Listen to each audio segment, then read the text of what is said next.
She had buried her husband on the side of a Missouri road with nothing but her bare hands and a borrowed shovel. And now she was walking the last 2 miles to a stranger's ranch in the worst heat of a Wyoming summer, carrying one torn satchel and every scrap of dignity she had left. She did not cry. She had used up her tears somewhere back on the trail. What she had instead was something quieter and far more dangerous. She had a will that poverty and loss had not managed to break. If this story already has you feeling something, hit subscribe and follow Abby's journey all the way through. And drop the name of your city in the comments below. I want to see how far this story travels.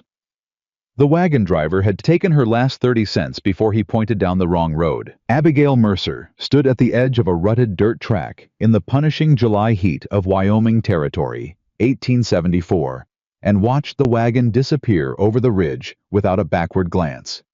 She did not call after him. There was no point.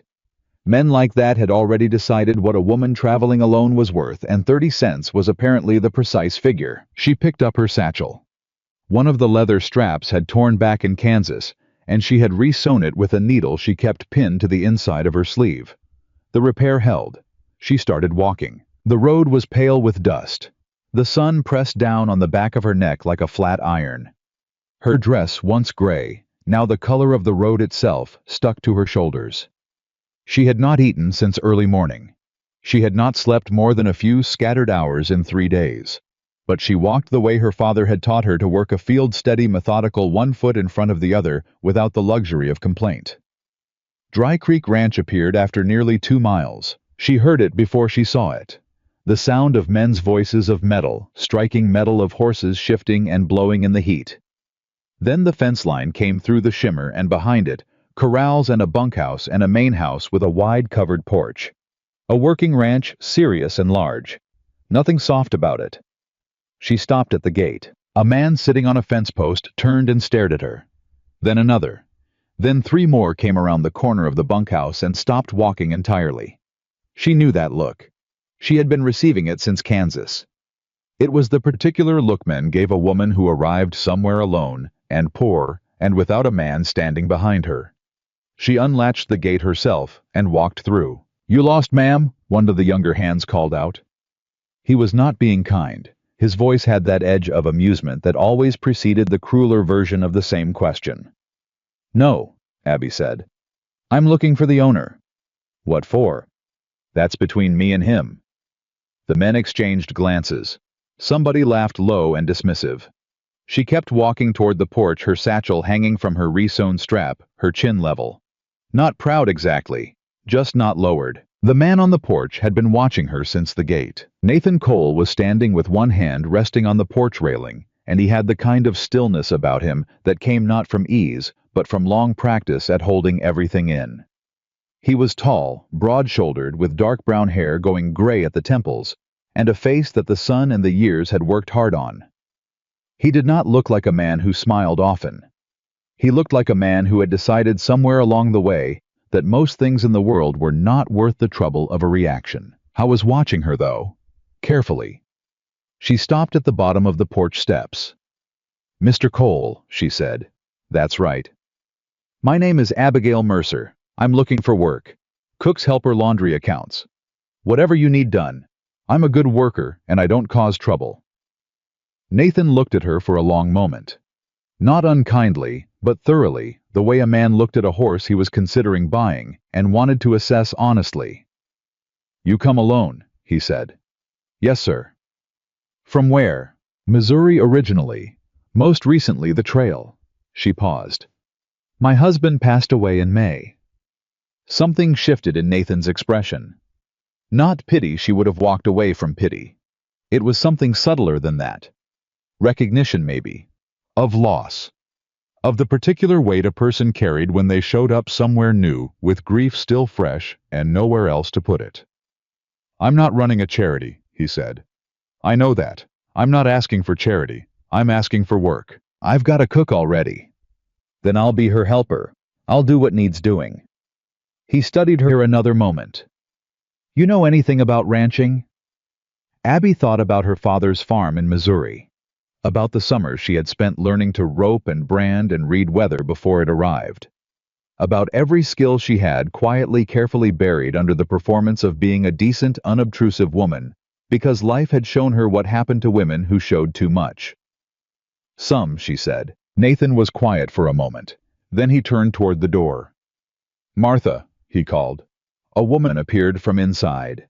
She was perhaps 60, with a broad face and steady gray eyes, and the build of someone who had been hauling, lifting, and cooking for large groups of men for decades.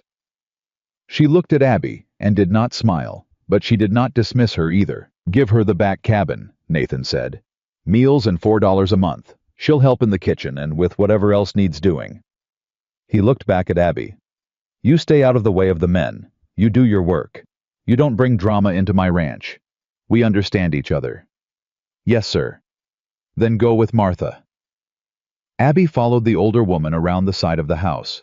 As she passed the corral, she heard the voice. It was a big voice, deliberately loud, meant to carry. Well, boys, looks like we got ourselves a dust widow. She did not look up. She already knew the type. She had met enough of them to recognize the particular pleasure such men took in establishing early that she had been categorized and dismissed. The laughter that followed was young and easy, the kind that came from men who had never been the object of it. I give her 3 days, the voice continued. Maybe 4 if she can cook. Martha kept walking. Abby kept walking. Neither of them looked back. The back cabin was small. The window had no curtain. The cot had a thin mattress and one wool blanket folded at the foot. There was a hook on the wall for her satchel, a basin on a wooden stand, and a crack in the corner of the floor where the dust came in no matter what you did about it. Abby set her satchel down on the hook. She poured water from the pitcher into the basin, washed her face and hands, and stood for a moment looking at the crack in the floor.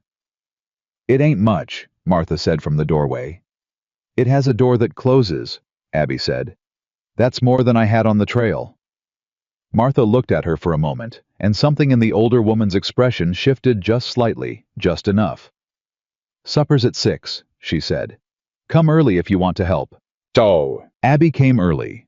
She came so early that Martha was still tying her apron when Abby appeared in the kitchen doorway, having already hauled 2 buckets of water from the pump and located the salt barrel by smell alone. How did you know where the salt was? Martha asked. Ranch kitchens are mostly the same, Abby said. Is the cornbread your responsibility or mine? Martha looked at her for another moment. Then she handed her the wooden spoon. Within the week, a quiet arrangement had settled into place. Martha handled the heavy cooking and the fire management. Abby handled everything else, the supply counts, the bread, the harness mending, that fell to no one else in particular, the twice-weekly laundry for the main house, the water schedule. She did not ask for recognition. She did not position herself. She simply worked steadily and without noise in the way her father had taught her that honest labor was done. The men noticed the way men notice things they are not sure what to do with. Some were simply indifferent. A few were decent. And then there was Silas Pike. Silas was the foreman.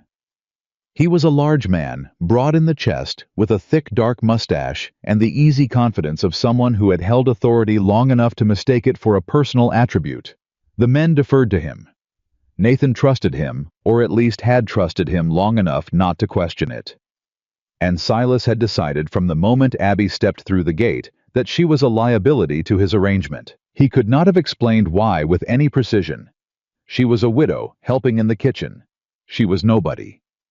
And yet Silas watched her the way a man watched something he could not quite place, with a wariness that lived just behind his eyes and occasionally surfaced as contempt. He called her the widow in front of the men.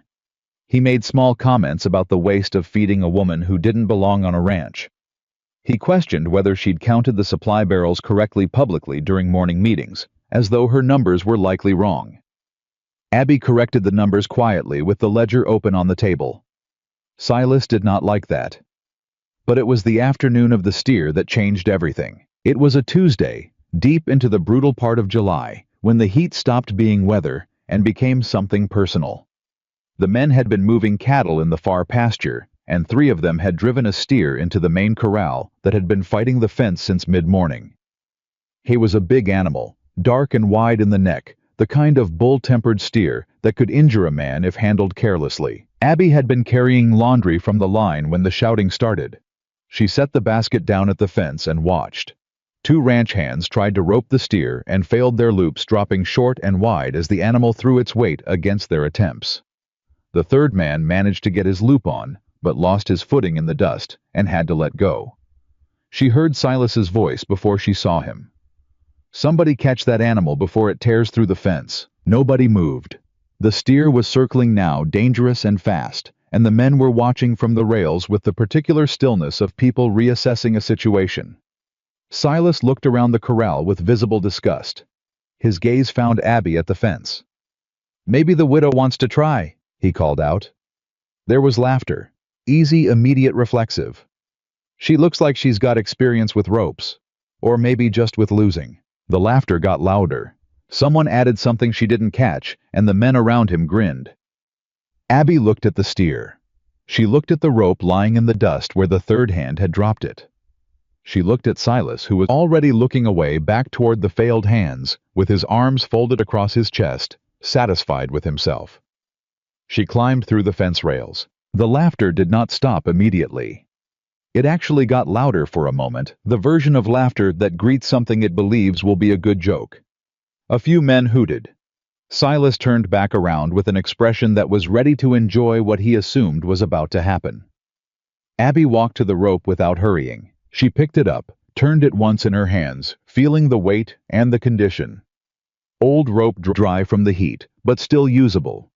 She ran 2 fingers along it to find the coil point, flexed her wrist twice, and then just stood there for a moment watching the steer. The steer was moving counterclockwise. Fast, but patterned. Her father had told her years ago, they always have a pattern, even the wild ones. You wait until you can predict the next step before you throw. She waited. The laughter quieted in the way that laughter does when the thing that was supposed to be funny starts taking too long to be ridiculous. The steer cut left. Abby's arm went up her wrist, turned, and the loop left her hand in one clean, committed arc that opened perfectly at the apex of its flight. It came down over the steer's neck and dropped. She planted her feet, leaned back against the weight, and as the animal's momentum drove it forward against the rope, she moved with it, not resisting, but redirecting the way her father had shown her when she was 10 years old, in a Missouri field that looked nothing like this one, and felt exactly the same. The steer hit the end of the rope's play, turned, once stumbled on its own momentum, and came down. Abby tied it down in 3 moves. Then she stood up, brushed the dust from her knees, and coiled the rope. The corral was silent. She did not look at Silas. She did not look at any of them. She walked back to the fence, climbed through, picked up her laundry basket, and walked toward the house. She heard nothing behind her. No laughter. No comments. No Silas Pike saying a single word. What she heard instead was the sound of a man stepping down from a porch. Slow, deliberate boot steps in the dust. And then a silence that felt different from the one before it. The kind of silence that meant someone had stopped and was watching her walk away. She did not turn around. She kept walking. But she knew with the particular certainty of a woman who had been invisible for a very long time that something had shifted. Something in the air above Dry Creek Ranch had rearranged itself in those 60 seconds, like the moment before a summer storm, when the atmosphere goes still and everything begins again. She hung the laundry. She went back to the kitchen. She helped Martha finish the bread. And Nathan Cole stood on his porch for a long time after she disappeared through the kitchen door, looking at the rope still lying in the dust where she had dropped it cleanly, deliberately, without any need for applause, and felt something stir in a chest that had been quiet for a very long time. He did not know what to do with that feeling yet, but he did not look away from it. And Silas Pike, watching from the far end of the corral, with his arms still folded and his jaw hard, understood with cold clarity that the woman he had dismissed as nobody had just become the most dangerous kind of problem he had. The kind that told the truth without saying a word. Nobody said anything about the rope the next morning. That was the thing Abby noticed first. The men came to breakfast the way they always did, boots loud on the kitchen steps, hats pulled off at the door, voices low with the particular quiet of early morning before the day had fully committed to itself. They sat. They ate. They left. But something was different in the way they moved around her.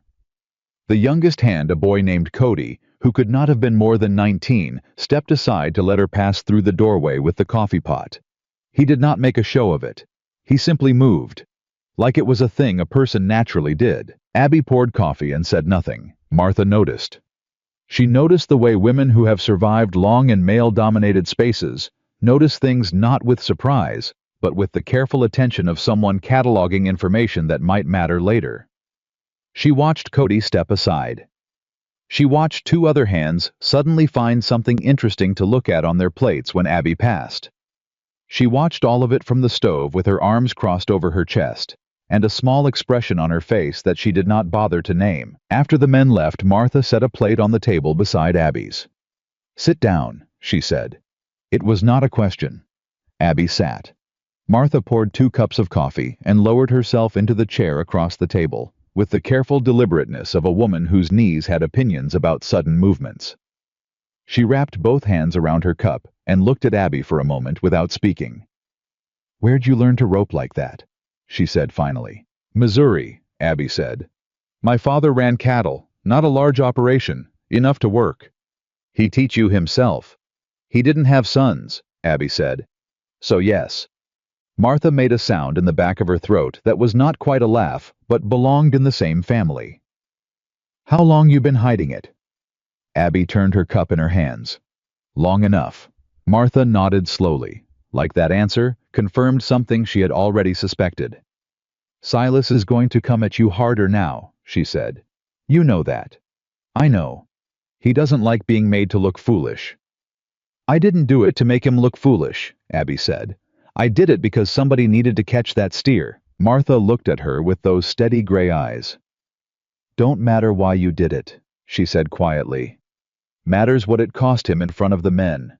That's the only math Silas Pike does." Abby absorbed that. She drank her coffee. Outside, she could hear the ranch coming fully awake.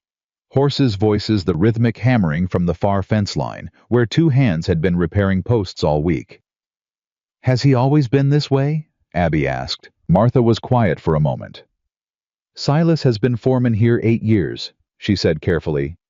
"Long enough to think the ranch belongs to him more than it belongs to Nathan." She paused. "Nathan trusts him. Trusted him since before his wife died. Silas knows every corner of that grief, and he knows how to stand in it, like it's shelter." Abby did not push further, but she stored every word.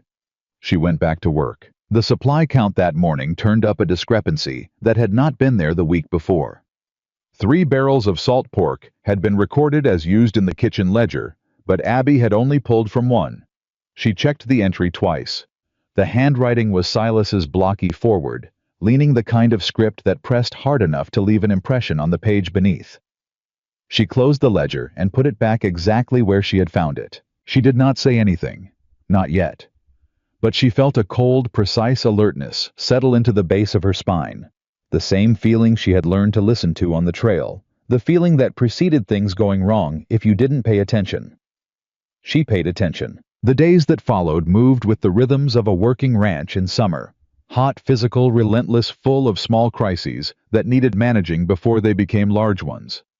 A water barrel cracked on Wednesday and needed replacing before it lost everything.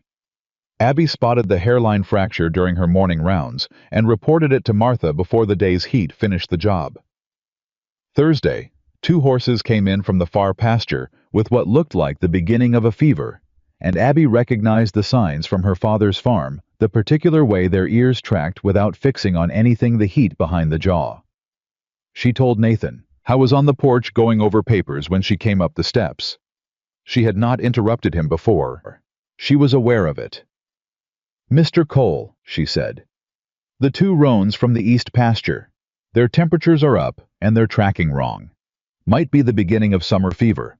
You'll want the doctor from town, or at minimum to separate them tonight." Nathan looked up from his papers. He studied her face for a moment. "You sure?" he said. "My father lost 4 horses to it one summer because he waited 3 days to be sure," she said. Nathan was already standing. He came down off the porch without another word, and Abby followed him to the barn. He checked both horses himself, running his hands along their necks and checking their gums, the way a man did who had been around animals his whole life and knew what he was feeling for. He stood up and looked at Abby. "You're right," he said. "I usually am about horses," she said, and then immediately wondered if that had been too much. But Nathan did not look annoyed. He looked at her with the expression of a man updating an internal calculation quietly, precisely, without fanfare. "I'll send Cody to town for the vet," he said. "Separate them in the east stall tonight." "I'll do it," Abby said. He paused. "You sure?" "Yes, sir." He nodded once and walked back toward the house. Halfway across the yard he stopped. He did not turn around. "That was a good catch, Mrs. Mercer," he said. "The horses." He kept walking before she could respond. She stood in the barn entrance for a moment. It was not praise exactly. It was acknowledgement, the particular currency of a man who did not give it often, which made it worth considerably more than the elaborate compliments of men who gave it freely. She separated the horses. Silas walked past this barn while she was working. She heard him slow down. She did not look up from the stall gate. She was aware of him standing there watching her in the way you were always aware of something that wished you poorly standing just outside your line of sight. "You practicing at being a ranch hand now, widow," he said. Abby latched the stall gate. "The horses needed separating," she said. "Mr. Cole asked me to do it." A pause. "Nathan asked you?" "Yes, sir." Another pause, heavier than the first. "You're making yourself real comfortable," Silas said. His voice was pleasant. That was the tell when Silas Pike used a pleasant voice. The pleasantness was a thin coat of paint over something that did not want to be pleasant at all. Abby turned and looked at him directly. "I'm doing my work," she said. "That's all I'm doing." Silas looked at her with those flat, watchful eyes. Then he smiled the way a man smiles when he wants you to understand that the smile is a warning. "Sure you are," he said, and walked on. Abby went back to the stall. Her hands were steady. Her heartbeat was not. She was not afraid of Silas Pike. But she was not a fool either. She understood that he was the kind of man who operated best when no one was paying attention, and that her presence, specifically her competence, had introduced a variable he had not accounted for and did not intend to tolerate. She needed to be careful. She needed to be quiet and careful and patient the way she had been patient on the trail when patience was the only resource that didn't run out. She checked the second horse's temperature one more time and went back to the kitchen. Martha handed her a bowl of beans to sort without a word. They worked in silence for a while, the kind of silence that is not empty but full of things that don't need saying. "He came by the barn," Abby said eventually. Martha did not ask who. "What did he say?" "Nothing useful." "What was the underneath of it?" Abby sorted beans for a moment. "That I should remember my place." Martha set down her spoon. She looked at Abby for a long moment with those gray eyes that had seen a great deal of this ranch's history and found it mostly unsurprising. "Your place," she said, "is wherever your work puts you. Don't let any man convince you otherwise." Abby looked at the older woman. Martha had already picked up her spoon again and gone back to the pot, her voice carrying the particular calm authority of someone who had long ago stopped needing to shout to be taken seriously. Abby went back to her beans. But she was already thinking about the ledger. It was Nathan who changed the temperature of things, though he would not have described it that way himself. It happened on a Thursday evening, the kind that arrived sometimes in summer, without warning, the air going softer than it had been all day, the light working itself into something almost gentle before it disappeared. Abby had finished with the kitchen and was on her way back to the cabin when she noticed the lantern. It was sitting on a flat rock at the edge of the path that led from the main house to the back cabins, the path that turned fully dark after sunset because the ranch's main lights didn't reach that far. The lantern was lit. It had not been there the night before or the night before that. It was newly placed, deliberately angled, so that its light fell across the worst part of the path where the ground dipped and the footing was uncertain. She stopped and looked at it. There was no note, no explanation. Just the lantern burning steadily in the early dark, set there by someone who had noticed that she was walking to her cabin in the dark every night, and had decided quietly and without ceremony to do something about it. Abby stood there for a moment longer than she needed to. Then she walked the rest of the way to her cabin, went inside, sat down on the edge of her cot, and allowed herself for the first time since Missouri to feel something that was not grief, not exhaustion, not the mechanical forward motion of survival. She sat with it carefully, the way you held something fragile that had been handed to you unexpectedly. Not sure yet what it was, but knowing it deserved to be held. She did not name it. Not yet.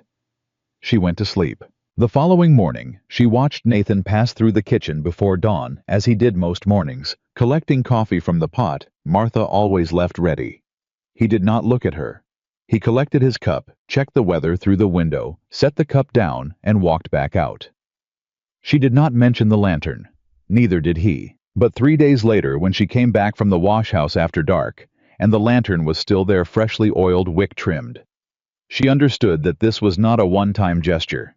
She started leaving his coffee cup rinsed and ready beside the pot before she went to bed each night. He never mentioned that either. The ranch worked the way ranches in summer worked, without mercy, without schedule, without particular concern for whether the people on it were rested or ready. In the third week of July, a section of the south fence line failed in the night, and 40 head of cattle were loose in the scrubland by morning. The whole ranch mobilized before sunrise. Abby was not asked to ride. She did not wait to be asked. She went to the barn, saddled the mare Martha had told her she could use, and rode out with the others. Silas saw her mount up. His jaw tightened, and he looked at Nathan. Nathan looked at Abby on the horse. He looked at the way she sat in the saddle, not decorative, not hesitant, but level and practical. The way a person sat when they had ridden working horses their whole lives, and a saddle was a tool rather than a novelty. "She rides," Cody said, not as an objection, but as a statement of fact, with the slightly odd tone he had been deploying around Abby since the corral. "She rides," Nathan said, and turned his own horse south. They covered the scrubland in 3 hours. Abby worked the northeast sector with Cody and an older hand named Doyle, and she moved through that terrain with an economy of motion that made Cody, who had been ranching since he was 12, stop twice to watch her work a steer back toward the fence line. "Where'd you learn that?" he asked the second time. "Missouri," she said, which was becoming her answer for most things, and was accurate besides.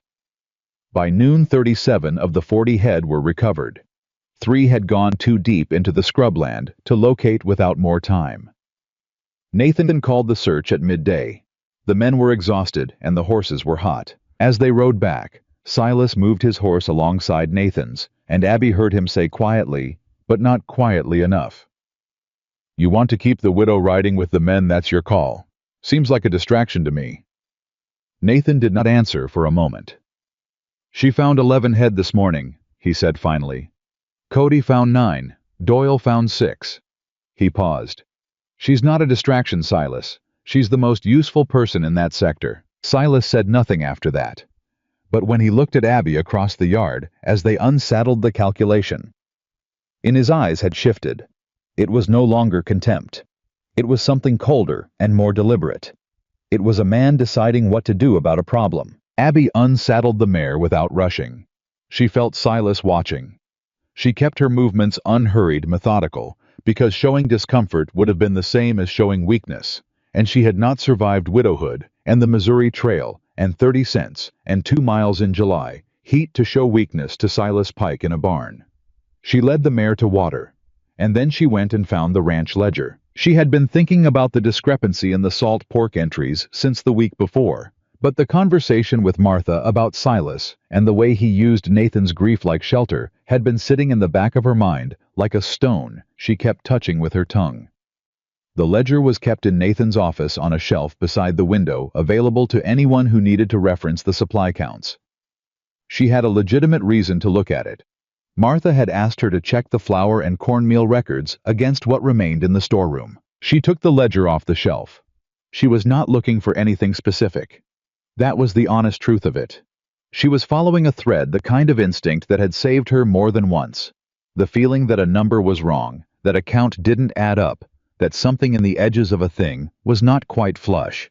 She found it within 15 minutes. Not just the salt pork. 3 separate entries over the past 6 weeks showing cattle losses listed under various causes. Drought-related illness, One described as a predator kill, totaling 19 head. 19 cattle, that according to the ledger were dead and accounted for, but the descriptions were wrong. The notes beside each entry were brief to the point of carelessness, and the carelessness had a pattern. The same handful of words repeated. The same vague accounting. The kind of entries a man made when he was not describing what had actually happened, but constructing a paper explanation for something he needed invisible. She turned back 3 months and looked at the pattern over time. Over the past 6 months, Nathan Cole had lost 31 cattle to weather, illness, and predators. In one of the best grassed summers Dry Creek had seen in years, according to every conversation she had overheard about the condition of the pastures. 31 head, on a prosperous ranch, in a good year.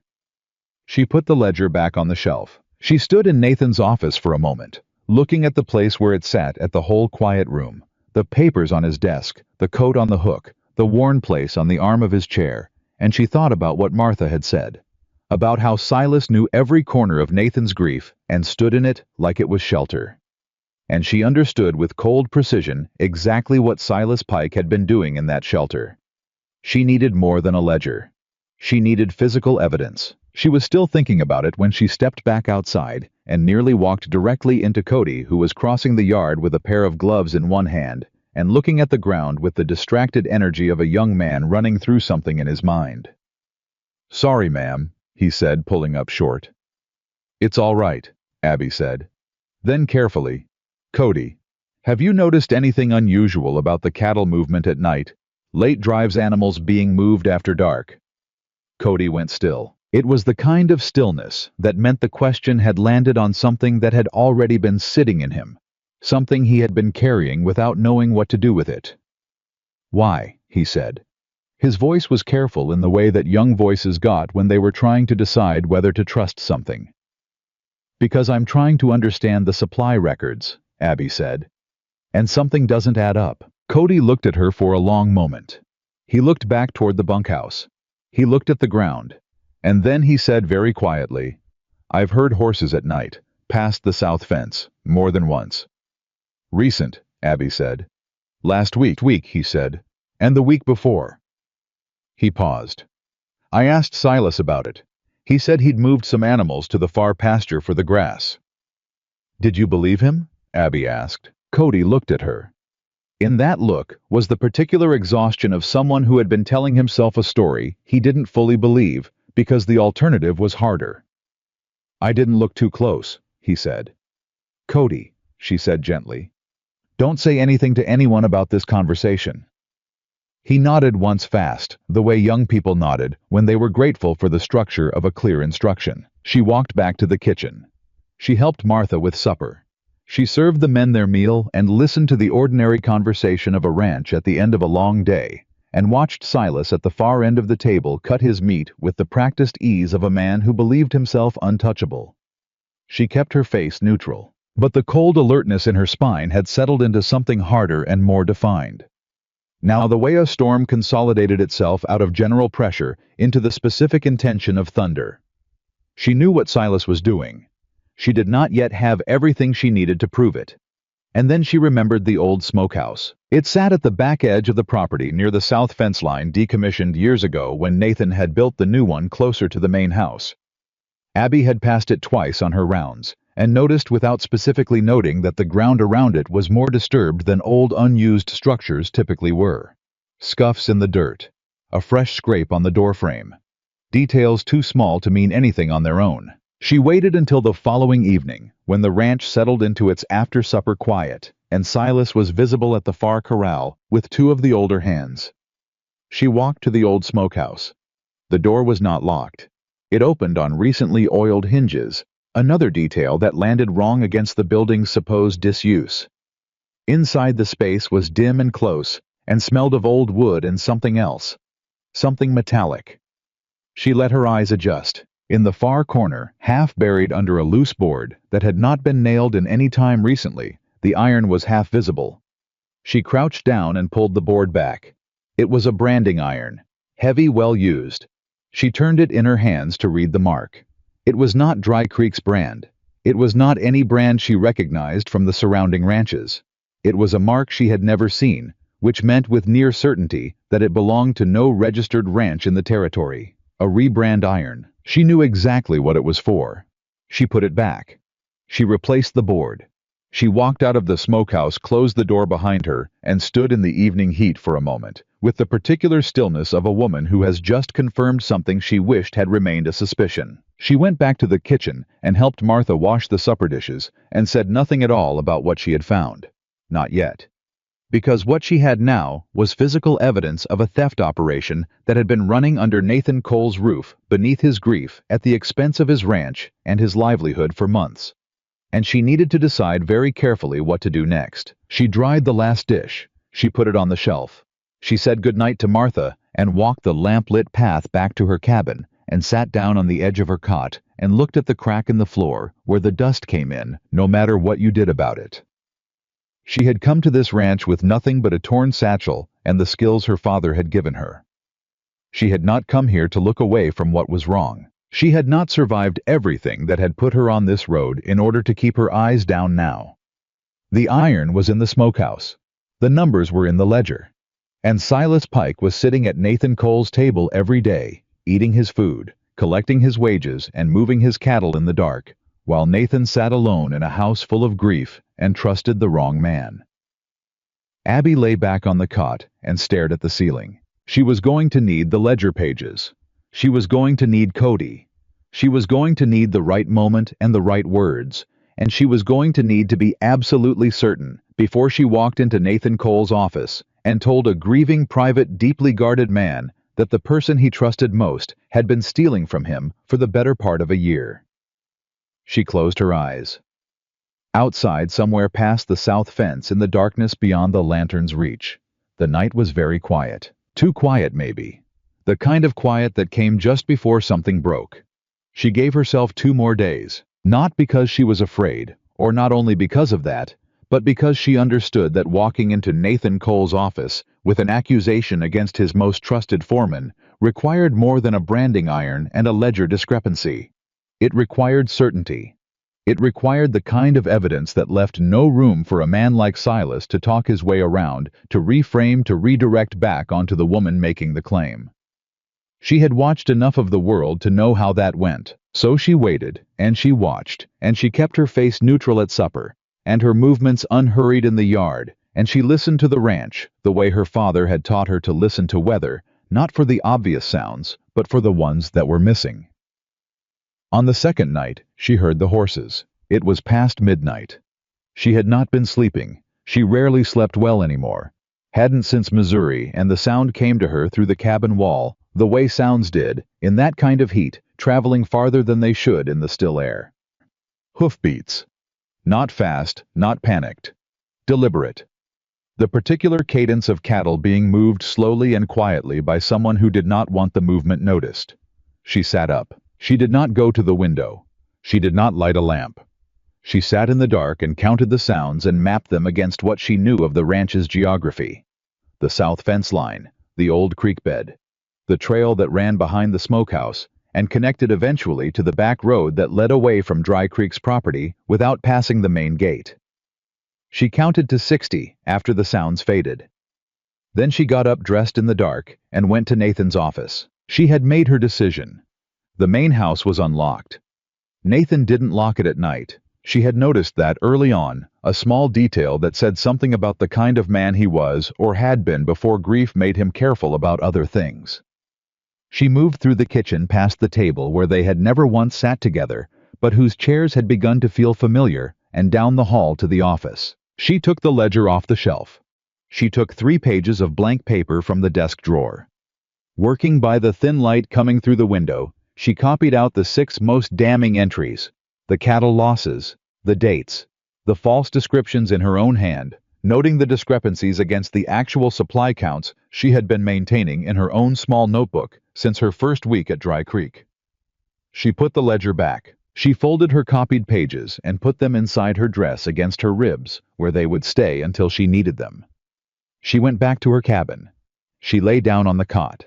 She did not sleep. By morning she had decided she would tell Nathan after the midday meal, when the men were back at work, and the house was quiet. She would be calm. She would be precise. She would lay the numbers in front of him without drama, and let the evidence speak the way evidence should, plainly without requiring a woman to raise her voice to be heard. She did not get that chance. Silas came for her before noon. She was in the storeroom behind the kitchen, doing the flour count Martha had asked for, when she heard his boots on the step. She knew his walk by now. Everyone on the ranch did the particular weight and rhythm of it, the way it announced itself. She straightened and turned before he came through the door. He filled the doorway. He was not pretending to be pleasant this time. The thin coat of paint was gone. "You've been in the ledger," he said. It was not a question. Abby kept her face still. "I do the supply counts," she said. "Martha asks me to cross-reference. Don't." His voice cut across hers flat and hard. "Don't do that. I know you've been in it more than once. I know what you've been looking at." He stepped into the storeroom. "And I know you went to the smokehouse." Abby felt the papers against her ribs. "You don't know what you think you know," Silas said, and his voice had shifted again, lower now, more deliberate, the voice of a man laying out terms. "And even if you did, nobody's going to take the word of a penniless widow over mine. I've been on this ranch 8 years. Nathan's known me since before his wife died. You've been here 6 weeks. He paused. 6 weeks, from Missouri, with a torn bag and a dead husband and nowhere else to go. Abby said nothing. "You're going to put back whatever you took from that office," Silas said. "And you're going to keep your mouth shut and do your kitchen work. And at the end of the month, I'm going to tell Nathan that I don't think your presence here is working out, and you're going to be gone before August." He let that sit for a moment. "You do that, I'll make sure you get a letter of reference. Somewhere else will take you." The storeroom was very quiet. Abby looked at him steadily. And then she said quietly, and without any particular heat, "How many head have you moved this month?" Silas went very still. "Because the sound I heard last night," she continued, "sounded like at least 8, which would put your total for the summer at close to 40. That's a significant number, Silas. That's the kind of number a marshal pays attention to." The stillness broke. He crossed the storeroom in 2 steps and grabbed her arm. "You don't know what you're doing," he said. His voice was not loud. That was the frightening part. "You don't know who you're dealing with. I have arrangements with men in this territory that you cannot even imagine, and if you walk out of this room and say one word to Nathan Cole, I will make sure that every man in this county knows that the widow from Missouri is a thief and a liar, who manufactured evidence to extort the rancher who was generous enough to take her in." Abby felt his grip on her arm. She felt the papers against her ribs. She felt very clearly the specific terror of a woman alone in a small room with a large, threatened man. And underneath the terror, harder and older and more familiar than the terror, she felt the thing her father had put in her years ago. The thing no trail and no loss and no amount of poverty had managed to remove. She did not look away from Silas Pike. "Let go of my arm," she said. "You're going to listen to—" "Let go of my arm," she said again, the same tone, the same volume, precise and clear as a plumb line. His grip tightened. Abby moved. She did not fight him the way a frightened woman fought, wild and reactive. She moved the way she roped cattle, using momentum, using the weight of the situation against itself. She twisted sharply toward his grip, rather than away from it, counterintuitive. But it broke the mechanical advantage of his hold, and stepped back and sideways simultaneously, putting the flour barrel between them. Silas stumbled forward. Half a step, caught himself, and looked at her with something new in his expression. Not contempt, not cold calculation, something rawer than both. "The ledger pages are already copied," Abby said. Her voice was steady. Her heart was not. "They're not in this room. If anything happens to me, they'll be found." It was a partial truth. The pages were on her person, not hidden somewhere safe. But the partial truth was the best available option, and she delivered it with the full conviction of a woman who had survived worse bluffs. Silas looked at her. And then from outside, they heard Nathan's voice calling across the yard for Silas. The moment held. Silas looked at the doorway. He looked back at Abby, and she watched him make the calculation, watched it move across his face, the way weather moved, visible, if you knew how to read it, and saw him decide that the yard was not the place to finish this. "We're not done," he said. He walked out. Abby stood behind the flour barrel for a moment and breathed. Just breathed deliberately and slowly, the way she had learned to breathe after the worst moments on the trail. Not to calm herself exactly, but to reoccupy her body, to pull herself back into the present tense from whatever place fear sent you. She pressed her hand against her ribs, feeling the folded papers. She had until sundown. Maybe less. She went to find Martha. The older woman was at the kitchen table snapping beans with the methodical focus of someone who had been doing that particular task for 40 years and could do it in her sleep. She looked up when Abby came in, and something in Abby's face made her set the bowl down. "What happened?" Martha said. "Not a question," Abby told her. Quickly, plainly without embellishment. The ledger, the smokehouse, the iron, the copied pages, the storeroom. Silas's grip on her arm. Martha listened without interrupting. Her face did the opposite of what many faces did during bad news. It did not become animated, did not cycle through visible reactions. It became more still, more focused. When Abby finished, Martha was quiet for a moment. "You need to go to Nathan now," she said. "Not this afternoon. Now." "I know," Abby said. "He's going to push back," Martha said. "Not against you, against the truth. Because the truth means that the man he trusted through the worst years of his life has been lying to him the whole time. And that kind of news," she paused, "that kind of news doesn't just make a person angry. It makes them feel like a fool. And men like Nathan would rather be angry than feel foolish." "I know," Abby said again. Martha picked up her bowl. "Go," she said. "Before Silas gets to him first." Nathan was in the far corral when Abby found him. He was working a young horse on a lead line, moving it through a pattern, with the patient repetitive focus of a man who found in that kind of work the particular peace that came from a task that responded to calm. He did not hear her approach over the horse's movement, and she stood at the fence for a moment, watching him. Watching the precision of his hands, the unhurried quality of his attention, and felt something tighten in her chest that was not entirely about the papers she was carrying. She pushed it aside. "Mr. Cole," she said. He turned. He read something in her face immediately. She could see it in the way his own expression shifted, the way the patience of the horsework left him, and something sharper took its place. He handed the lead line to Cody without a word, and came to the fence. "What's wrong?" he said. "I need to show you something," she said.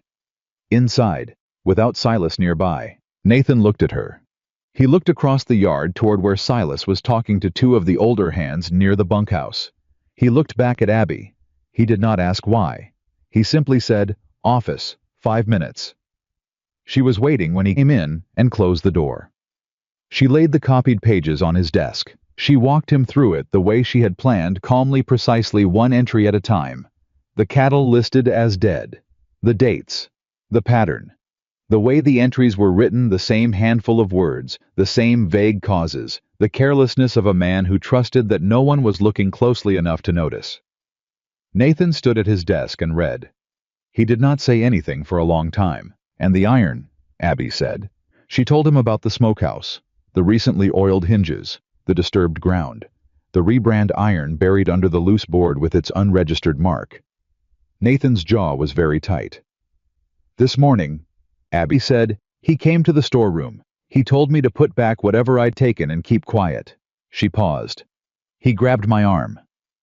Nathan looked up from the pages. Something moved through his face that was not like any expression she had seen on him before. Or not the cold restraint, not the careful distance, not the quiet assessment. It was rawer than any of those. It was the face of a man registering several things at once and not finding any of them acceptable. "He put his hands on you," Nathan said. His voice was very quiet. "He let go," Abby said. "I made sure of that." Nathan looked at her for a moment. Then he looked back down at the pages, and she watched him make the transition from the personal back to the professional, watched him force himself to stay with the evidence, to not let the anger narrow his thinking to a single point. "I need the iron," he said. "I know where it is," she said. "Show me." They went together, moving across the yard with the ordinary-looking purpose of two people going about ranch business. Because the last thing Abby wanted was for Silas to see Nathan moving toward the smokehouse, with the particular tension of a man on his way to confirm something. She kept her pace normal. Nathan matched her. The smokehouse was as she had left it. She went to the corner, pulled the board back, and lifted the iron. She handed it to Nathan. He turned it in his hands. He read the mark. He turned it again. His face went through several things in quick succession, and Abby recognized them all, the specific emotional sequence of a person discovering that a betrayal was not a suspicion, but a fact.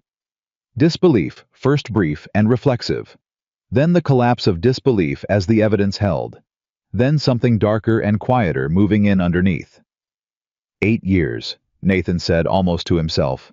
Yes, Abby said. I was quiet for a moment, holding the iron. Then he set it down on the board carefully with the specific deliberateness of a man controlling his hands. He moved cattle last night, she said. I heard them past midnight, south fence toward the back road. Nathan stood very still. How many? At least 8. He nodded once. He picked up the iron. He walked out of the smokehouse with it. Abby followed him back across the yard, and as they cleared the corner of the main house, Silas saw them. She watched it happen, watched his gaze go from Nathan's face to the iron in Nathan's hand. Watched the calculation happen in real time, the assessment, the rapid evaluation of options, the decision. And then she watched Silas do what cornered men of his particular type did when calculation failed them. He moved to a fence. He came across the yard fast, his voice raised and carrying. I see the widow's been in the smokehouse, he said loud enough for the hands near the bunkhouse to hear. I've been meaning to talk to you about that, Nathan. I don't know what she told you, but I've had concerns about her from the start. Moving around the property at night, going through records that aren't her business. Silas, Nathan said. The single word stopped him. Nathan held up the iron. The yard went quiet. The way yards went quiet when something was happening that everyone understood mattered. The 2 hands near the bunkhouse stopped moving. Cody, coming around the corner of the barn, stopped walking. Martha appeared in the kitchen doorway, wiping her hands on her apron, and stood there watching. Whose mark is this? Nathan said. Not a question. The flat tone of a man who already knew the answer and wanted to watch the man in front of him decide what to do with it. Silas looked at the iron. His jaw tightened. Found it on the property, he said. I was going to bring it to you. Could be a rustler. Don't, Nathan said. Nathan, this woman has been... I said don't. Nathan's voice did not rise. It went the other way, quieter, harder, the way certain things became more dangerous when they compressed. He set the iron down on the top rail of the fence beside him. He picked up the copied pages from where he had been holding them in his other hand and held them out at his side, and every man in that yard could see them. 31 head in 6 months, Nathan said. Listed as dead, drought, illness, predators. He looked at Silas. I trusted those numbers because I trusted you. I didn't look at my own books because I trusted you. Silas opened his mouth. Because you were there when my wife died, Nathan said, and the quietness of it was worse than any volume would have been, and I let that become a reason not to look at what was happening to my ranch. That was my failing. But the theft was yours. The yard was absolutely still. It was her. Silas pointed at Abby. His voice had lost its steadiness. She manufactured those numbers. She came here with nothing. She worked her way into your books. She's been building this case since the first week. Ask yourself, Nathan, what kind of woman comes onto a ranch alone, and within 6 weeks she's accusing the foreman? She was desperate when she came here, Nathan said. He looked at Silas with the full weight of a man who had finished being patient. But she was never small. We were the fools who failed to see it. Silas stood there. And then Cody's voice came from near the barn, quiet but carrying, I heard the horses too. 2 weeks running. South fence past midnight. He paused. He told me he was moving cattle to the far pasture. I should have looked harder. Silas turned to look at him. The look was a mistake. It was the look of a man who expected the boy to back down, the particular commanding look that had worked 100 times before. The look that said, you work for me, you say what I tell you to say. Cody looked back at him steadily and did not say another word. He did not need to. Martha stepped down from the kitchen doorway. She crossed the yard with the unhurried authority of a woman who had been watching this ranch for longer than most of the men standing in it had been alive. She stopped beside Nathan and looked at Silas. "I saw him near the smokehouse," she said simply. "3 weeks ago, past 10 at night. I thought about it then. I should have said something then." She looked at Nathan. "I'm sorry I waited." Nathan nodded, just once. He looked back at Silas. "Your horse is in the barn," Nathan said. "Your wages through end of the week are in the office. Take both and leave Dry Creek before dark." He paused. "I'll have men ride to town in the morning for the marshal. Where you go between now and when he finds you is your business." Silas looked at Nathan. He looked at Abby. He looked at the iron on the fence rail, and the pages in Nathan's hand, and the circle of silent men around the yard. Men he had commanded for years. Men who were now watching him with the particular stillness of people who had made a decision. He was alone in a way he had not been an hour ago, and all of them knew it. "You're choosing her over 8 years, Silas said. His voice had gone very flat. "Over everything I did for this place. Over every year since Eleanor died, Nathan. You're choosing this woman you've known 6 weeks." "I'm choosing what's true," Nathan said. Silas stood there for one more moment. Then he walked toward the barn. The yard stayed quiet until his footsteps were gone. Then Nathan turned and looked at Abby. She was still standing beside the fence rail, where she had been standing through all of it, not behind Nathan, not deferring, not making herself small. She was standing in the open air of Dry Creek Ranch, in the middle of a July afternoon with dust on her boots and the afternoon light on her face, and she was looking back at Nathan Cole steadily, the way she had been looking at things her whole life when they needed to be seen clearly. "You knew the risk," Nathan said. It was not an accusation. It was something closer to wonder. "I knew what was right," she said. He looked at her for a long moment. There was something working in his expression that was not quite named yet. Not simple gratitude, not relief, not admiration alone. Something that was beginning to understand itself, but hadn't finished yet. "You could have been wrong," he said. "I wasn't," she said. The ghost of something crossed his face. It might, in another man, in another moment, have been the beginning of a smile. "No," he said. "You weren't." He picked up the branding iron from the fence rail. He walked back toward the office, and as he passed her close enough that she could have reached out and touched his arm, he stopped. He didn't look at her directly. He looked at the space just ahead of him, the way a man looked when he was finding words he didn't have a lot of practice using. "Thank you, Mrs. Mercer," he said. It was not enough, and they both knew it, but it was the first honest sentence in what was going to be a longer conversation, and Abby understood that well enough. "You're welcome, Mr. Cole," she said. He walked on. She stayed where she was. Behind her she heard the soft movement of men returning to work, the low sounds of a ranch resuming its ordinary rhythms after something that was not ordinary at all had just moved through it. Cody passed her on his way back to the barn. He didn't say anything. He just nodded once the way a person nodded when they were acknowledging that they had done the right thing late, but had still done it. Abby nodded back. She stood in the yard for a moment longer, feeling the afternoon heat on her shoulders and the solid familiar weight of a decision that had cost something, but had cost the right things. Not her dignity, not her judgment, not the quiet, unshakable core of herself that poverty and loss and bad roads had tried and failed to take. She reached up and pressed her hand flat against her ribs where the papers had been. They were in Nathan's hands now. The truth was in Nathan's hands where it belonged. She turned and walked back to the kitchen. There was still supper to make. The marshal came on a Friday. How was a lean, weathered man named Holt, who had been riding this territory for 20 years, and had the particular economy of movement that came from spending most of your life on horseback. He came with 2 deputies, tied his horse at the gate, and spent 3 hours in Nathan's office going through the ledger and the copied pages and examining the branding iron that sat on the desk between them like a thing that had finally stopped pretending to be hidden. Abby gave her account standing up, which she had decided on the night before, not from defiance but because she had learned that the way a person occupied a room mattered when the room was deciding whether to believe them. She spoke clearly in sequence without embellishment. The marshal listened with his hat on his knee and asked 4 questions, all of them precise, none of them unkind. When she finished, he looked at Nathan. "She's right about the mark," he said. "We've been tracking that brand for 2 months. Cattle showing up in Laramie County with fresh marks over old ones. Didn't know where the operation was running from." He paused. "Now we do." Nathan said nothing. He was looking at the iron.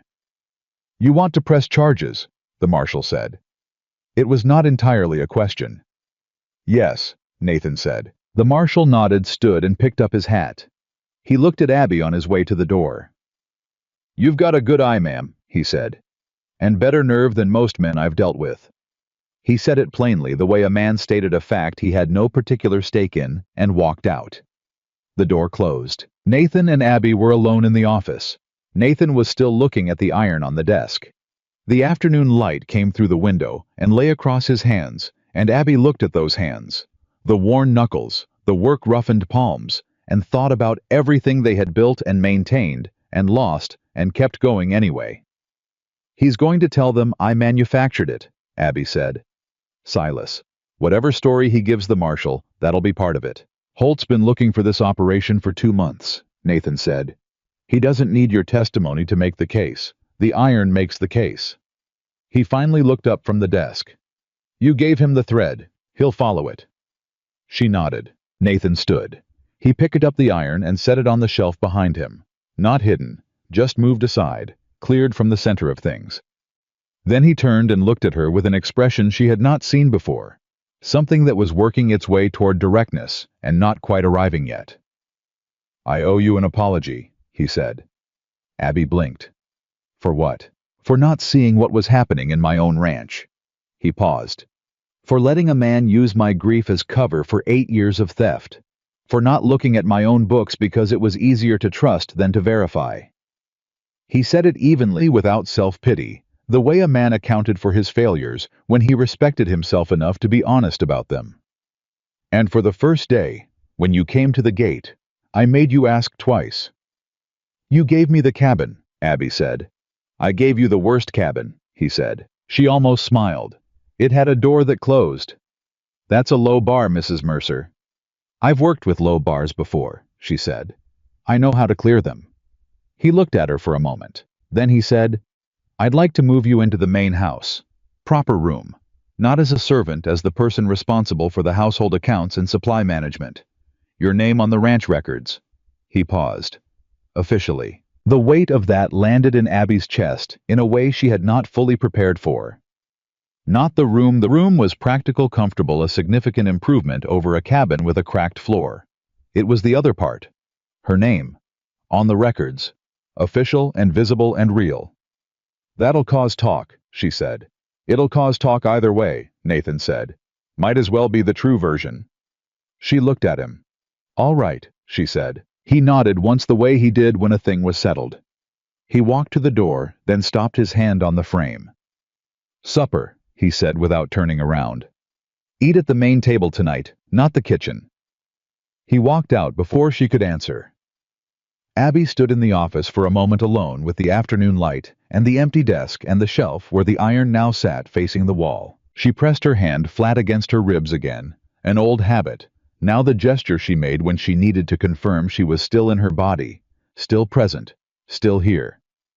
The papers were gone. The iron was found. The truth had been told. She was still standing. She went to tell Martha. The older woman received the news about the main house with the expression of someone who had been expecting it and was relieved it had finally arrived. She made no comment about what it meant or might mean. She simply said, "I'll have the East Room aired by evening," and went back to her bread. Abby looked at her. "Martha." "Thank you for what you said in the yard. You didn't have to." Martha kept working the dough. "I should have said it 3 weeks earlier," she said. "Don't thank me for catching up to what was right. Just means I was slow." She paused. "The East Room has a good window. Better than what you've been sleeping under." That was all she said about it. But her hands were steady on the dough, and there was something in the set of her shoulders that looked like satisfaction. The ranch changed in the days after Silas left. Not all at once, not dramatically, but the way a room changed when something heavy had been moved out of it. The air was different. The mornings had a different quality. Men who had been performing a version of themselves that fit inside Silas's authority began tentatively to be something other than that performance. The first apology came from Doyle. He was the older hand, gray-bearded and deliberate, who had ridden the northeast sector with Abby during the cattle recovery, and had said almost nothing to her in 4 weeks beyond necessary ranch communication. He found her at the water pump on a Monday morning, stood there for a moment, with his hat in his hands, and said, "I should have listened better when you talked, ma'am. About the horses, about the ledger. I heard things, and I looked the other way because it was easier." He put his hat back on. "That wasn't right of me." Abby looked at him. "You're looking the right way now," she said. "That's what matters going forward." He nodded and walked back to work, and that was the end of it. But it mattered.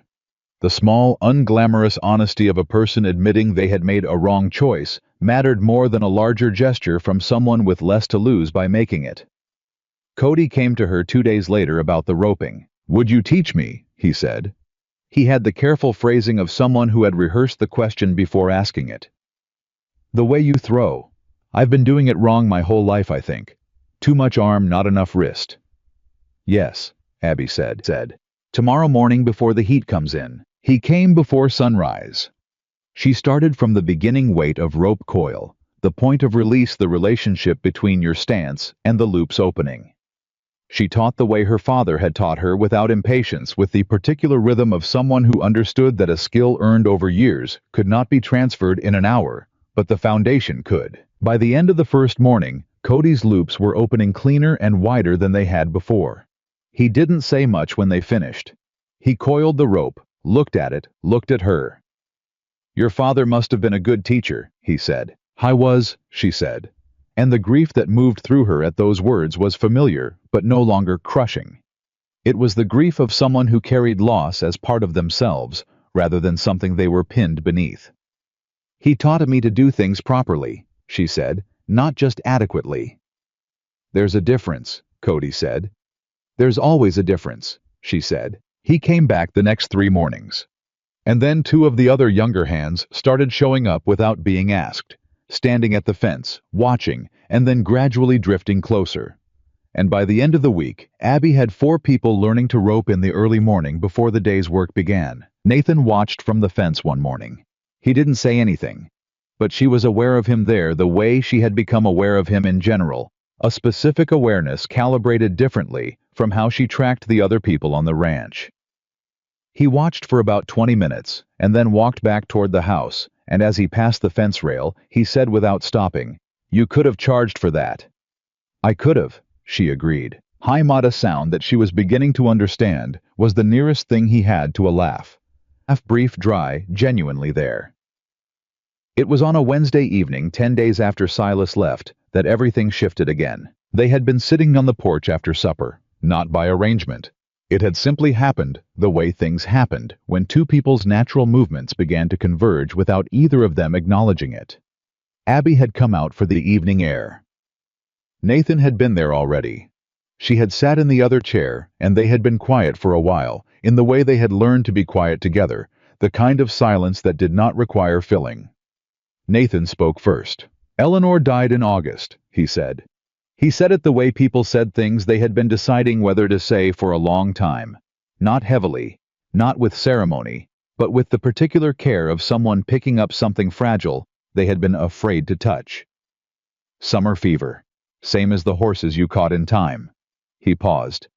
"I was out on the south pasture. By the time I got back she was already—" He stopped. "Martha was with her. I wasn't." Abby did not say anything. She understood that the silence was necessary, that what he was giving her was not a story in need of response, but a fact in need of witness. "I've been punishing myself for that for 4 years," he said. "Not loudly, not in any way anyone could point to, just quietly, letting the house go quiet, not looking at things too carefully, letting Silas handle more than I should have because it was easier to trust someone else to run what I'd built than to care about it myself." He was quiet for a moment. "She would have hated that," he said. "Eleanor. She would have told me I was being a fool." "She sounds like she was honest," Abby said. "Brutally," he said, and the word carried something warm under it. She had no patience for self-pity, mine included. Abby looked at the yard, at the lamp burning on the path. Rock steady and ordinary as it had been every night for weeks now. My husband was a good man, she said. Gentle. Not strong in the physical sense, but steady. Steady in a way I used to take for granted. She paused. He got sick on the trail, and he was gone in 4 days, and I had 30 cents and a torn bag and a road that only went forward. She felt Nathan listening. Really listening in the way he did everything with his full attention, without pretense. I made myself small for a long time after that, she said. Easier to get through doors if you're small. Easier to avoid trouble. Easier to survive. She paused. I got tired of it. The steer, Nathan said. The steer, she agreed. He looked at her. In the low light of the evening she could see his face clearly, the years in it, the grief that had done its work and left its evidence, the quality of a man who had been honest about hard things for long enough that his face carried that honesty in its lines. I'm glad you walked through my gate, he said. It was a simple sentence. There was nothing dramatic about it. He did not reach for her hand. He did not say anything beyond it. But the simplicity of it was exactly its weight. An unadorned statement from a man who chose his words the way a careful person chose tools for function, not decoration. Abby felt it land. I'm glad too, she said, and meant it with the whole uncomplicated truth of it. They sat on the porch until the light was fully gone. The ranch settled into its night sounds around them, and neither of them moved to go inside, and neither of them said anything more for a while. And it was the most natural thing that had happened to Abby in longer than she could precisely remember. The following week, Nathan called a ranch meeting. He gathered the men at the main corral on a Tuesday morning. All of them, the full crew standing in the early heat with their hats in their hands. Because Nathan's meetings had that quality that made a person reach for their hat without being asked. He stood at the fence rail and looked at each of them in turn, the way he had always looked at things he was assessing seriously. I want to be direct about some things, he said. Dry Creek lost 31 head this summer. That money comes out of all of our pockets, mine most, but not mine only. That was on my failure to pay attention to my own ranch. He paused. The person who paid attention when I didn't was Mrs. Mercer. She came here 6 weeks ago with nothing and no reason to risk what little she had. She risked it anyway because it was right. He looked at them. Her word carries weight on this ranch. Her name is on the records.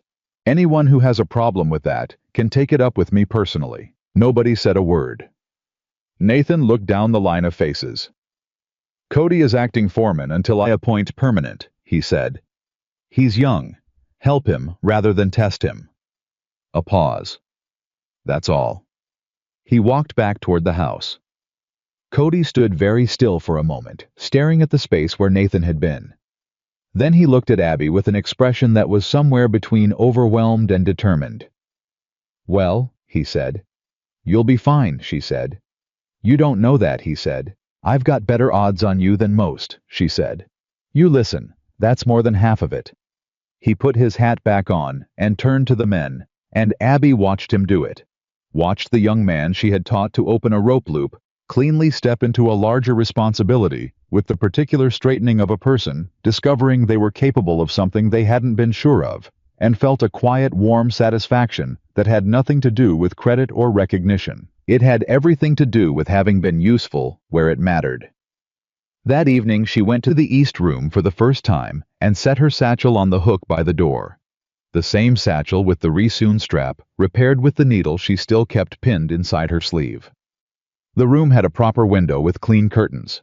The bed had a real mattress and 2 blankets. The floor had no cracks.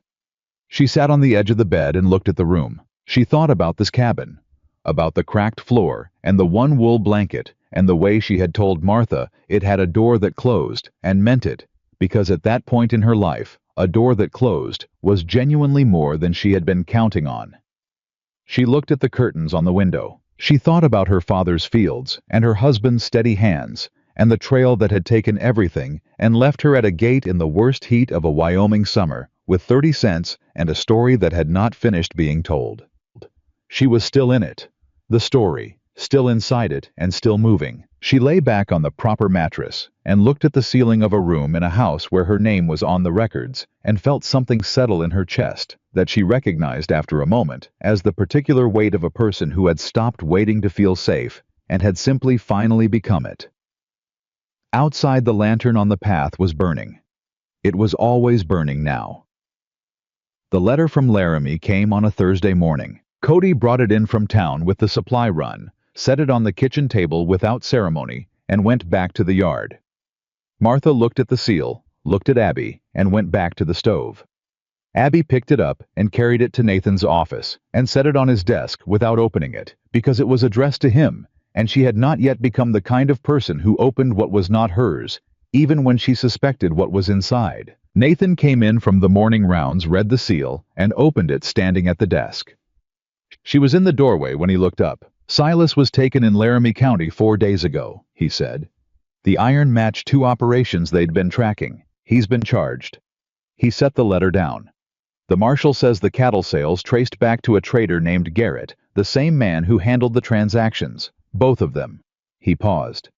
He also says your testimony and records were the primary material that allowed them to identify the Origin Ranch. He looked at her directly.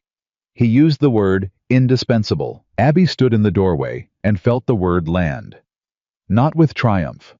Not with the particular satisfaction of a person who had been doubted and proven right and wanted everyone to notice. It landed quieter than that, more like the feeling of setting something down that you had been carrying for a long time without realizing how heavy it was. Good, she said. Nathan looked at her. That's all you've got. What else is there? She said. He's caught. The ranch gets its accounting corrected. The marshal has what he needs. That's the whole point of it. Nathan was quiet for a moment. Most people would want more than that, he said. After what he put you through. Most people haven't been carrying what I've been carrying, she said. When you've spent enough time just trying to stay upright, you stop needing people to watch you do it. He held her gaze. Then he said very quietly, I'm watching. She did not look away. Neither did he. It was Martha who broke the moment by appearing at the office door with 2 cups of coffee and the absolute absence of any acknowledgement that she had interrupted something. She set both cups on the desk and walked back out, and Abby heard very faintly the sound of the older woman's footsteps deliberately slowing down in the hallway before resuming their normal pace. Abby looked at the coffee. She did that on purpose, she said. She does everything on purpose, Nathan said. He sat down and picked up his cup. After a moment, stay. I want to go through the full accounting before the cattle drive.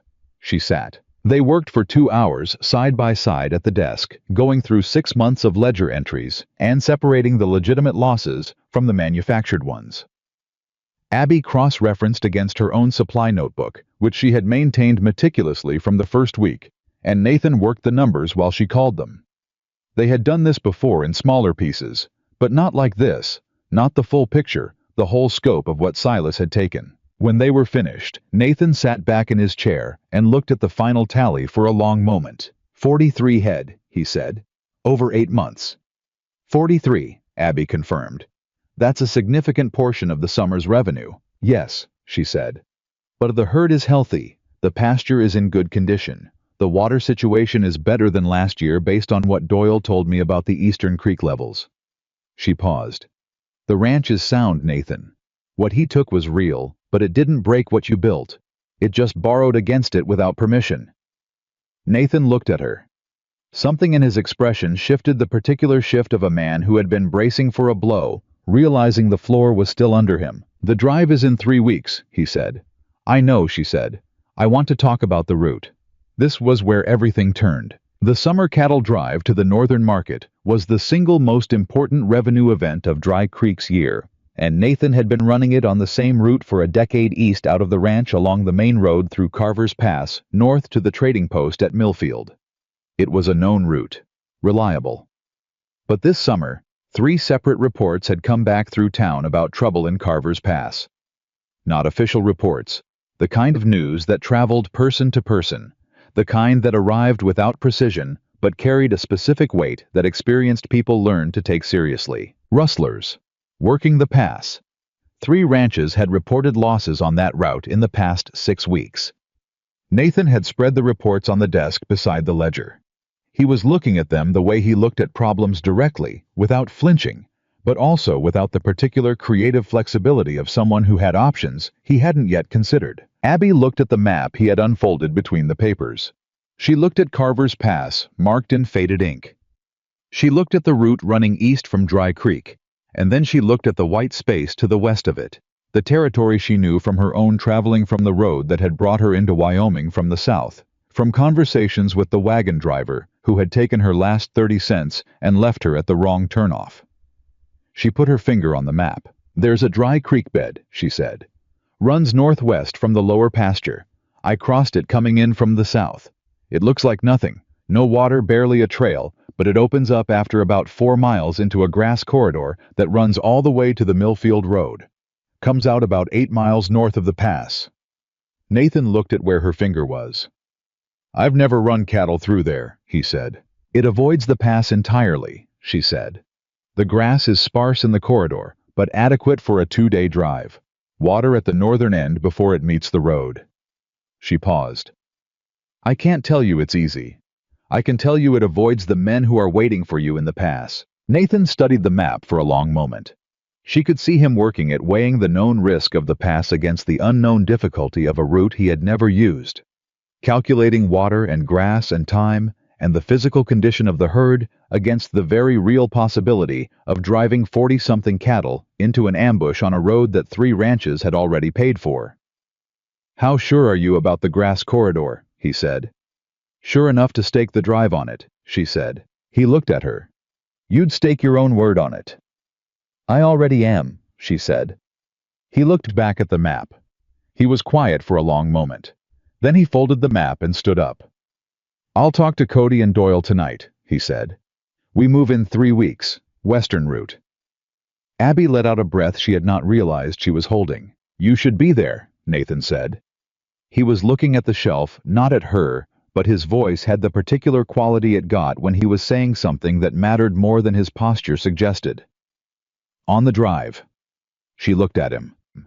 "You want me on the cattle drive?" "You know the route better than anyone here," he said. "And you ride." He paused. "You've been running this ranch's accounts and supply line for 2 months. It makes sense." She understood that "it makes sense" was Nathan Cole's version of an extended invitation. She had learned his language well enough by now to know that practical justification was often how he wrapped the things he actually wanted to say. "All right," she said. He nodded. He picked up the letter from the marshal and put it in the desk drawer. The conversation was over in the way Nathan's conversations were over, completely without residue, the next thing already beginning. She went to find Cody and tell him about the grass corridor before Nathan did, because she wanted to explain it herself, to walk him through the geography, the way her father would have, with patience and specificity, and the particular respect of treating someone's questions as worth answering carefully. Cody listened with his full attention. He asked 3 good questions. He looked at the map she sketched for him on a piece of paper and traced the route with his finger, the way she had traced it on Nathan's map. "If you're right about the water at the north end," he said, "we can make Millfield by the 2nd evening." "The water is there," she said. He looked at her. He had the expression he'd developed over the past weeks. Not the worshipful look of someone dazzled by competence, but the more valuable look of someone who had learned to trust a particular person's judgment through repeated experience. "Then I believe you," he said simply. She went to bed that night thinking about the drive, about the grass corridor and the water at the northern end, and the 43 head of healthy cattle that Silas had not managed to fully rob from Dry Creek Ranch. She thought about her father, who had taught her to read land the way other fathers taught their children to read books, as essential literacy, as survival, as the difference between getting through and not. She thought about the road that had brought her here, the 30 cents, the torn satchel on the hook, the crack in the cabin floor where the dust came in. She thought about the lantern still burning on the path rock every night. She thought about Nathan saying, "I'm watching." She went to sleep. The drive began on a Monday at first light. 12 men, 41 head of cattle. 2 had been separated for health earlier in the week, and one woman riding a gray mare at the eastern flank with a coiled rope on her saddle and a paper map folded in her breast pocket that she had drawn herself the night before. The men rode out in the early morning with the quiet purposefulness of people who had a job and intended to do it. There was none of the uncertain energy that had characterized the ranch in Silas's last weeks. No watching of faces to determine the day's temperature, no performing for an authority that shifted unpredictably. Cody called the pace and the men responded, and the cattle moved out through the lower pasture gate and turned northwest toward the dry creek bed. The first day was hard. The corridor was narrow in places, requiring patience and steady pressure to keep the herd moving without compressing. Doyle cursed the terrain twice comprehensively, in the way of a man who was genuinely frustrated but would not consider stopping. The younger hands worked without complaint. Abby rode the eastern edge, keeping the flank tight, and when two steers tried to break northeast, she turned them back before they had covered 20 yards cleanly without drama. Nathan watched that. She did not watch him watching. By midday, they were through the worst of the narrow section, and the corridor had opened up the way she had said it would. The grass came in thicker. The cattle settled into a rhythm. Cody rode up alongside Abby with his hat pushed back and looked at the terrain ahead. "You were right about the opening," he said. "I usually am about land," she said. He laughed a real laugh, young and easy. "You sound like you," he said, which was not quite a complete sentence, but communicated something whole. The second day brought the twist nobody had planned for. They were 4 miles from the northern water point, when Doyle came back from the front of the herd at a pace that meant something was wrong. He pulled up beside Nathan and Abby and said without preamble, "There's men at the water, 3 of them. Don't look like ranchers." The drive went still. Nathan looked at Abby. Abby looked at Doyle. "How are they positioned?" she said. "East side of the water, horses tied. They saw us coming." Nathan's jaw tightened. 3 men at the only water point on a remote route positioned and waiting. It was not a coincidence. It was not travelers resting. Someone had known they were taking this route or had covered enough alternate routes to intercept regardless. "Silas?" Nathan said very quietly. Abby understood immediately. Even from custody, a man with 8 years of territorial connections did not become powerless overnight. He had known the ranch's alternate routes. He had talked. "We can't back the herd," Cody said. "Not enough corridor to turn 40 head without losing time and cattle." "We're not backing up," Nathan said. He looked at Abby. She was already thinking. "How many men do we have who can hold the herd steady for 20 minutes without moving them forward?" she said. 6, Cody said. "Maybe 7. "Then take 7 and hold the herd here," she said. "Nathan, Doyle, and 2 others come forward with me." She paused. "We walk in straight, no weapons drawn. We give them nothing to react to." She looked at Nathan.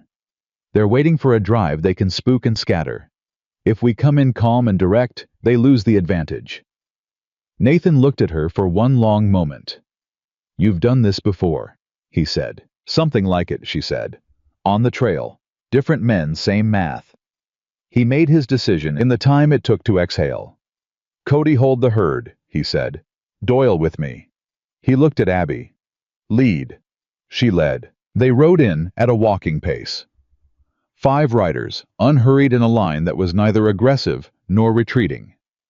Abby rode at the front, which she had chosen deliberately, because a woman at the front of a line communicated something that wrong-footed the particular kind of man who expected to be met with male aggression. It disrupted the script they had prepared for. The 3 men at the water were watching them come. They were armed visibly. They had the look of men who had been told where to be and what to expect, and what they were seeing was not it. Abby stopped her mare 10 yards out. "We need the water point," she said. Her voice was level and carrying the voice she used when she wanted to be heard and understood without any decoration.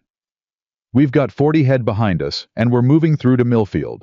You're welcome to water your horses and move on. There's room enough." The man in the center, older, thick through the shoulders, with the watchful eyes of someone running a calculation, looked at her. He looked at Nathan. He looked at the line of 5 riders, and whatever he saw in their faces and their posture, and the complete absence of the panic he had been expecting. "Who are you?" he said. I manage Dry Creek Ranch, Abby said. And I know who sent you to this water point. He's currently in Laramie County custody. Whatever he promised you isn't coming. The silence that followed was the kind that meant something was shifting. The man looked at his two companions. Something passed between them, the rapid, wordless communication of people reassessing a situation that had stopped being what they were paid for. The math had changed, and they were doing it in real time. He looked back at Abby. "Move your horses," she said, quietly, finally. With the complete authority of a person who had already decided how this ended.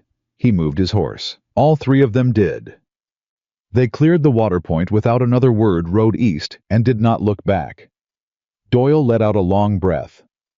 "Lord Almighty," he said under his breath. Nathan said nothing. He was looking at Abby. She could feel it without turning her head, the weight and quality of his attention, the specific way he looked at her. Now that was different from how he had looked at her on the first day. Different from how any man on the ranch looked at her. Not with surprise. Not with the adjusted assessment of someone updating a prior dismissal. With recognition. The full, clear-eyed recognition of a man who understood exactly what he was seeing and was no longer in any doubt about its value. She turned her horse back toward the herd. "Tell Cody to bring them forward," she said. The cattle reached the water point 20 minutes later. They drank. The men filled their canteens. Cody counted heads twice and came up with 41 both times, and the relief on his face was the honest, uncomplicated relief of a young foreman who had held his first drive together and knew it. They reached Millfield the following evening, exactly when Abby had said they would. The trading post was busy with the end-of-summer commerce that gathered all the ranches of the territory into one loud, dusty transactional space. Men who had known each other for years stood in groups and talked cattle and weather and the coming winter. Abby had been in places like this before, always at the margin, always as the woman attached to someone else's business. She was not at the margin this time. She walked through the trading post beside Nathan, and when the ranch manager from the adjacent property stopped Nathan to ask about the season, Nathan said without pause, "You'll want to talk to Mrs. Mercer about the numbers. She runs the accounts." The man looked at her. He had the brief, involuntary recalibration of someone for whom this was not what he expected. And then he did what decent men did when they encountered something unexpected. That was also clearly true. He adjusted and extended his hand and said, "Ma'am, what kind of season did Dry Creek have?" she told him. Precisely, accurately, without softening the losses or inflating the recovery. He listened. He asked follow-up questions that were the questions of a man taking the conversation seriously. By the time they finished, 2 other ranchers had drifted over and she had fielded questions from all 3. Nathan stood slightly behind her and said almost nothing. And she understood that this too was a language he spoke, the language of standing back and letting a person occupy the space they had earned without ceremony, without announcement, simply as the natural order of things. It was at the end of the trading day, when the business was done, and the cattle sold, and the numbers were better than Nathan had allowed himself to hope, given the summer's losses, that he found her at the edge of the post's yard, looking at the road south. She was not planning to leave. She had simply, in the way of a person who had been moving for a very long time, found herself looking at the road out of old habit, not wanting it, just acknowledging it, the way you acknowledged a language you used to speak. Nathan came and stood beside her. "The numbers are good," he said. "Better than expected," she agreed. He was quiet for a moment. Then, Abby. It was the first time he had used her given name. She had noticed. She did not make a thing of it, but she had noticed. "I'm not good at this," he said, saying the thing directly. "Eleanor used to tell me I communicated like a man trying to describe a color to someone in the dark." He paused. She wasn't wrong. Abby waited. "I don't need someone to fill an empty house," he said. "I spent 4 years finding out that an empty house stays empty no matter how many people are in it if the right one isn't there." He looked at her. "You're the right one. You've been the right one since the day you walked through my gate and asked for work and looked at me like you'd walk right back out if I gave you a reason to." He paused. "I'd like you to stay. Not as an employee. Not because the ranch needs you, though it does. Because I need you. Because you brought something back into that house that I thought was gone for good, and I don't want to watch it leave. The road south was still there. She looked at it one more time. Then she turned and looked at Nathan Cole, at the years in his face, and the honesty in his eyes, and the man who had put a lantern on a rock in the dark, because he noticed she was walking alone, and decided quietly, without ceremony, to do something about it. "I'm not going anywhere," she said. He looked at her for a moment. Then he reached out and took her hand, not dramatically, not with any performance of it. Just took it the way a person took hold of something they intended to keep, and she let him. And they stood there on the edge of the trading post yard, with the late summer light coming in low, and the road south going wherever it went without her.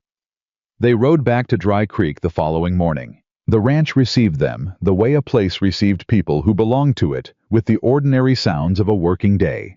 Already in progress, with Cody at the gate, counting cattle back through, with Martha on the kitchen steps, with her arms crossed, and her expression carrying the specific satisfaction of a woman who had been right about something for a long time, and was not going to say so, because she didn't need to. 2 weeks later, Abby stood in the main corral under the August sun, and watched a young ranch hand named Pete attempt to throw a loop for the 4th time that morning. He was getting the wrist motion wrong, the same mistake Cody had made, too much arm, and she could see the exact point of error before the rope left his hand. "Hold," she said. He stopped. She walked over. She took his wrist in both hands and repositioned it, not harshly, with the patient precision of someone who understood that the body learned best through correct repetition rather than corrected failure. "The arm generates the energy," she said. "The wrist directs it. They're not doing the same job. Feel the difference." He felt it. She could see it in his face, the small physical revelation of a thing clicking into its right position. "Now," she said, and stepped back. The loop left his hand and opened cleanly, and dropped over the post she had set up in the center of the corral. Not perfect, but right. The fundamental motion was right. Pete looked at the rope on the post, then at her, with the expression of someone who had just discovered a capability they had not previously located in themselves. "Again," she said. 10 more times.